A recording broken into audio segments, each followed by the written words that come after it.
bem-vindos e bem-vindas ao nosso segundo módulo, né, da nossa disciplina, que é o desenvolvimento de práticas pedagógicas inclusivas. Então, agora nós vamos ver realmente como que isso funciona na prática. Mas eu sou a professora Mariana, né, e vou estar com vocês desenvolvendo um pouquinho essas práticas inclusivas.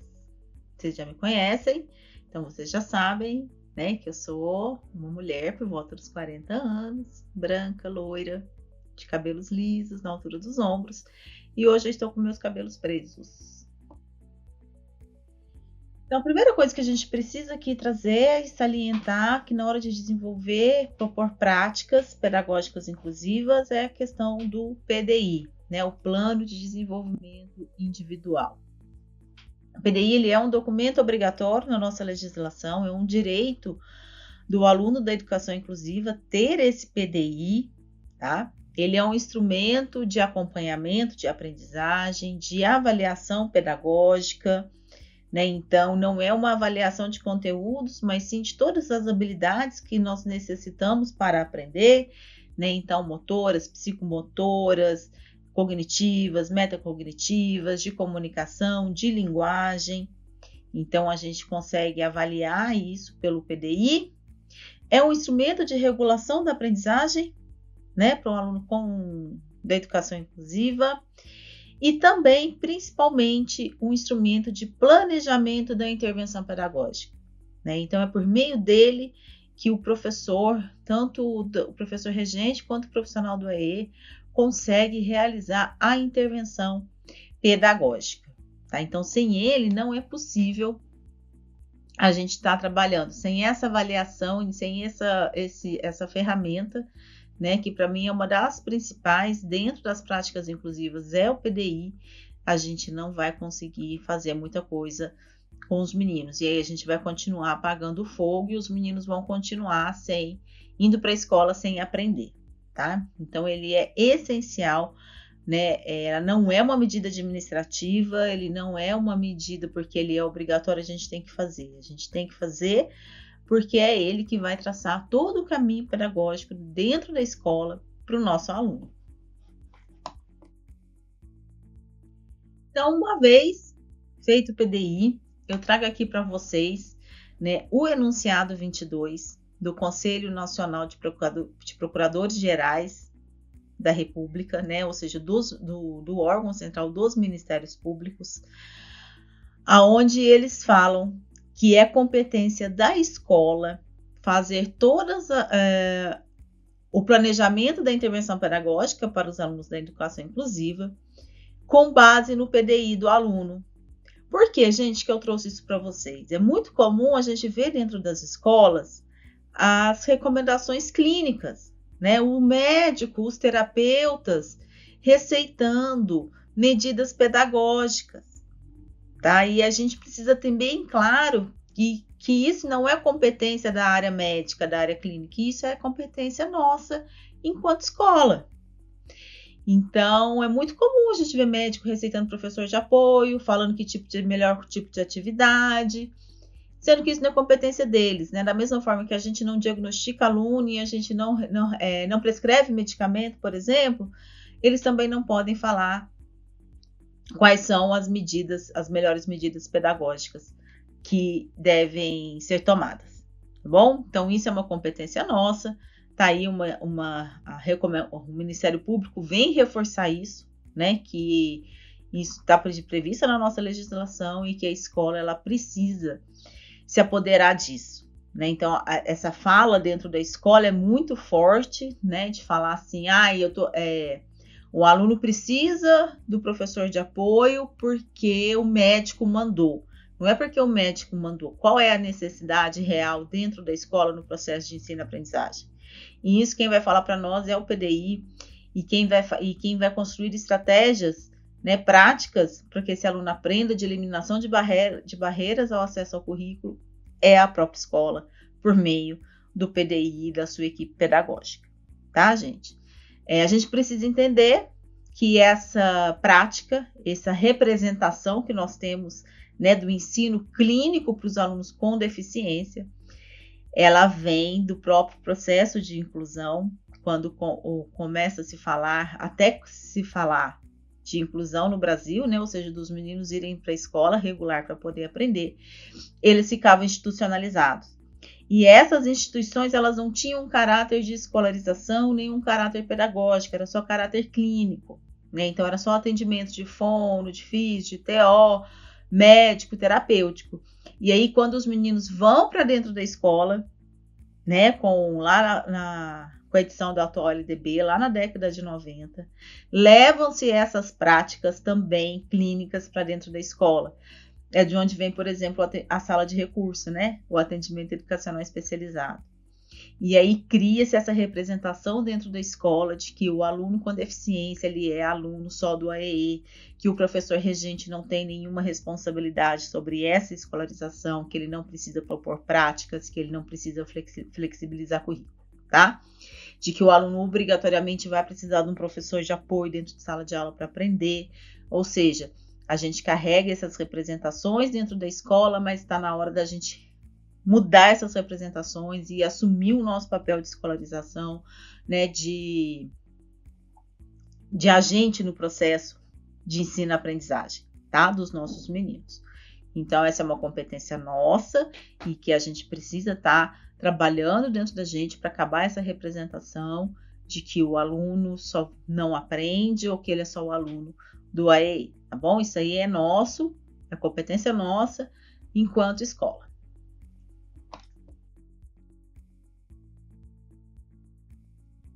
Bom, então a gente já sabe que a gente precisa observar o PDI do aluno para flexibilizar um currículo. Mas o que eu preciso observar nesse PDI desse aluno? Primeiro, qual é a necessidade da adequação, né? Então, ela é só ambiental, ela é em questão de processo de comunicação, o que é? O aluno ele é não verbal, ele precisa de uma comunicação alternativa, ou ele tem uma deficiência física nos membros superiores, ele precisa de uma tecnologia assistiva. Então, ou seja, qual é a real necessidade? Tá? Ele é um aluno TEA, mas ele precisa da intervenção de um segundo professor, que seria um professor de apoio, né? Então, a gente precisa ver qual que é essa necessidade dessa adequação, avaliar qual que é o nível de competência curricular desse aluno, né? Ou seja, ele é alfabetizado, ele não é alfabetizado, ele está em processo de alfabetização, né? Ele faz abstração, ele não faz. Então, a gente precisa ver isso daí, tá? E aí a gente toma como referência o regular mesmo. Então, ele consegue fazer uma abstração matemática ou ele ainda precisa do concreto para fazer uma conta matemática, tá? Então, a gente precisa avaliar isso daí. E o respeito ao seu caráter processual, né? Ou seja, é um processo. Então, se eu proponho determinadas práticas e eu estou vendo que ela não está correspondendo, a gente reavalia e propõe novas, tá? Então, ele não é finalizado, ele não é acabado e a gente muda de acordo com a necessidade do aluno, que a gente vai vendo se ele está avançando, se ele está evoluindo ou não.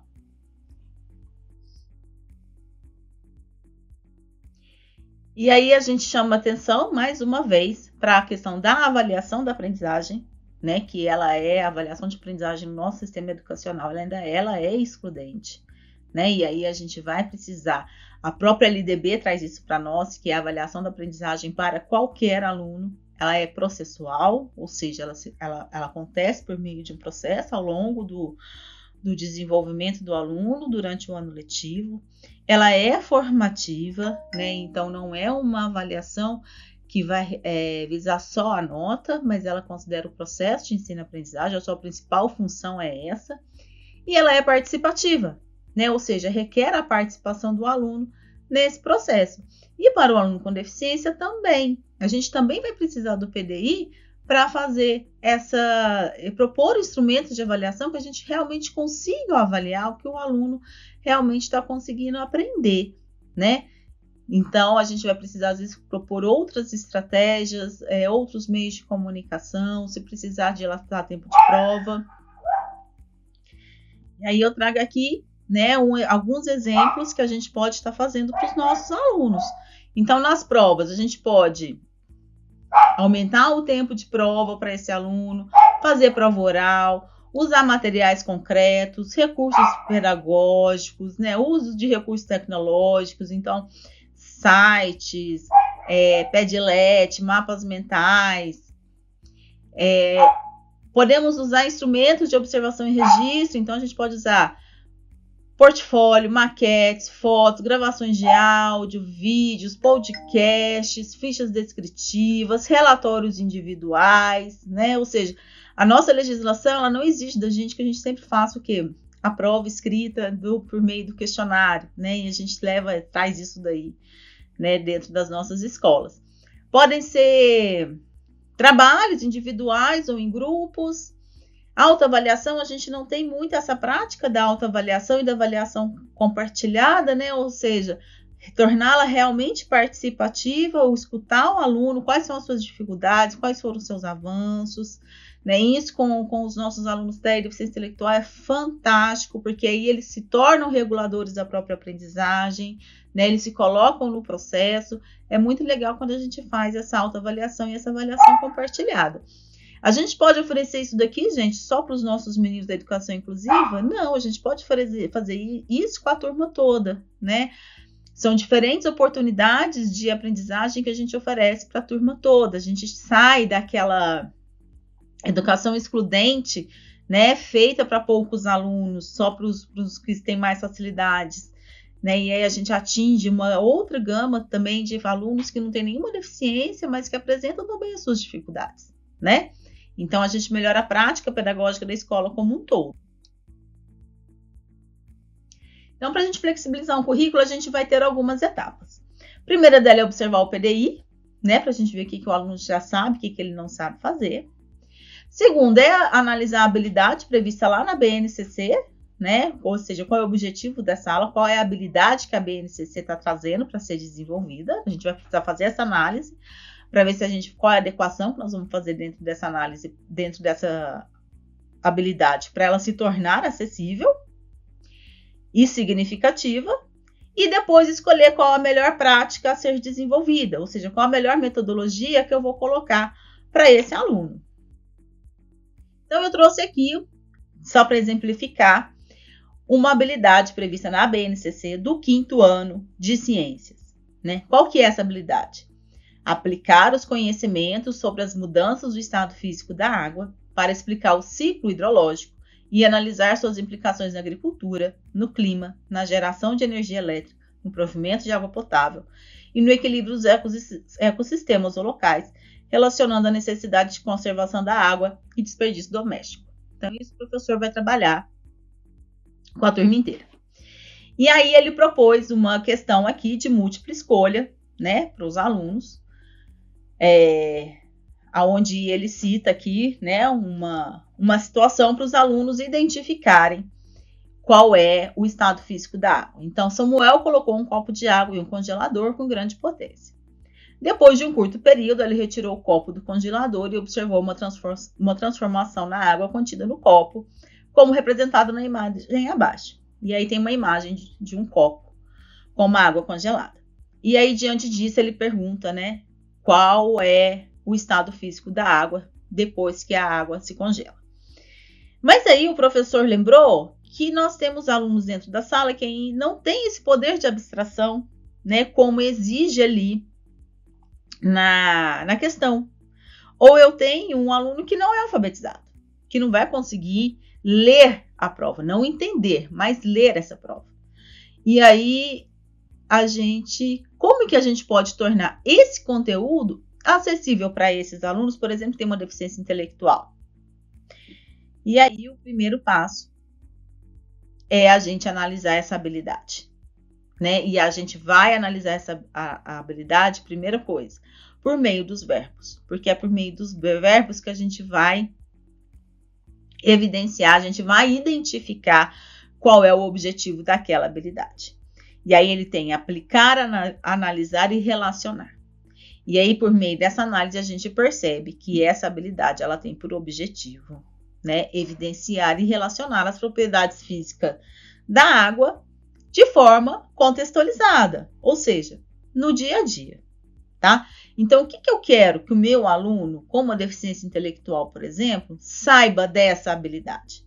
Quais são os estados físicos da água e como que a gente identifica isso no nosso dia a dia? Eu sabendo qual é o objetivo que eu quero para o meu aluno, fica mais fácil da gente escolher atividades que ele consiga realizar. Então, eu propus aqui algumas atividades em cima dessa habilidade aí da BNCC. E a primeira é o uso de mapas mentais por meio de imagens, né? Que fica mais fácil para o aluno que não consegue ter ainda um grau de abstração muito elevado ou que não esteja alfabetizado fazer, né? Então, eu tenho aí uma torneira com a água líquida, tem uma forma de gelo e tem a nuvem. E aí, por meio disso, o professor consegue explicar de uma forma muito mais concreta para o aluno quais são as mudanças do estado físico e aonde que a gente utiliza isso no dia a dia. Uma outra atividade é um vídeo, né, que vem falando de uma forma muito fácil, muito lúdica sobre as mudanças do estado da matéria, né, fusão, vaporização, condensação e solidificação. Aí eu trabalho com isso só com os meninos da inclusão? Não, gente, eu posso tornar minha aula mais significativa, mais contextualizada, mais funcional para a turma inteira, né?